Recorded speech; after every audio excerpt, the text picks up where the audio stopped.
We wanted to give you an example of what the hero cards look like and what information they convey. This is Jack's card. This track shows you his health, and in addition to that, you see the 3, 2, and the 1. This tells you how many action points he has available to him. So as a hero takes more damage, the number of actions they can take is reduced. When you play with 2 or 3 people, the cards are double-sided, and when you're playing with 2 or 3, you actually have 4 actions per player. So it would be 4, 3, and 2 in that case. This is the number of dice that a character can contribute when they're trying to help another character get out of being entrapped. So not all players have a 1 there. This track shows you the experience that you get over the course of the game for killing zombies, unlocking doors. As you get more points, you can exchange them for various skills. Jack's starting skill is that he finds extra ammo, 4 rounds worth, whenever he conducts a search that actually finds a weapon. So that's his benefit. The skills that he can learn, one is that he's a backpacker. That allows him to have an extra inventory spot. With targeting, each aimed roll actually counts as 2 hits. So if you were to roll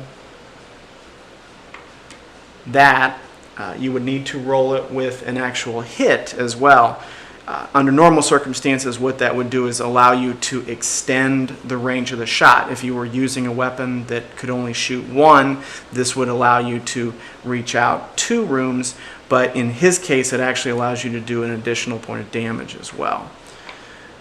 This is Rescue Patrol. He gets +1 on the dodge roll, so if you're trying to defend against a zombie, that winds up being helpful. And he's a handgun expert. That's another one of the skills he can learn, and you get a +1 to your attack die with that skill.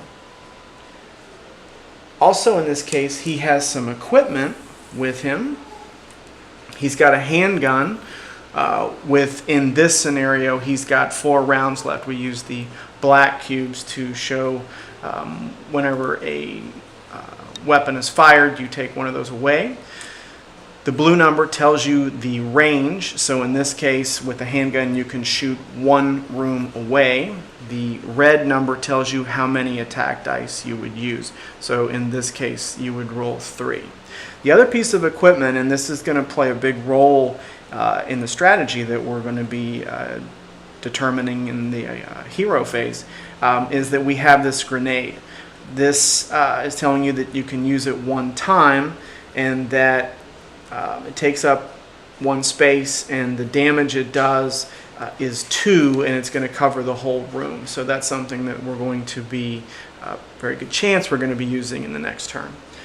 The other thing we wanted to show was one of the creature cards. And when you're doing damage to a creature, there are different parts of the body that you may want to take a look at. I mentioned in our particular case, we're concerned about the movement of the undead bird. The blue color on the actual picture of the creature involves its movement. So if we were to put a marker here, because we can pick where we place our damage, whenever one of those is filled, what that does is reduces the movement by 1. So our first strike, we could take the undead bird's movement down to 2.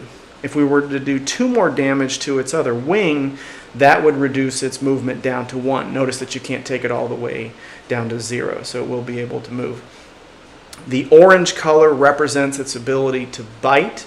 So if you fill in that, if you do 2 damage here, what that does is reduces the damage that it's doing, the number of bites it can do. The white ability is its special ability. In this case, when it rolls the special attack, it actually entraps the character that gets hit.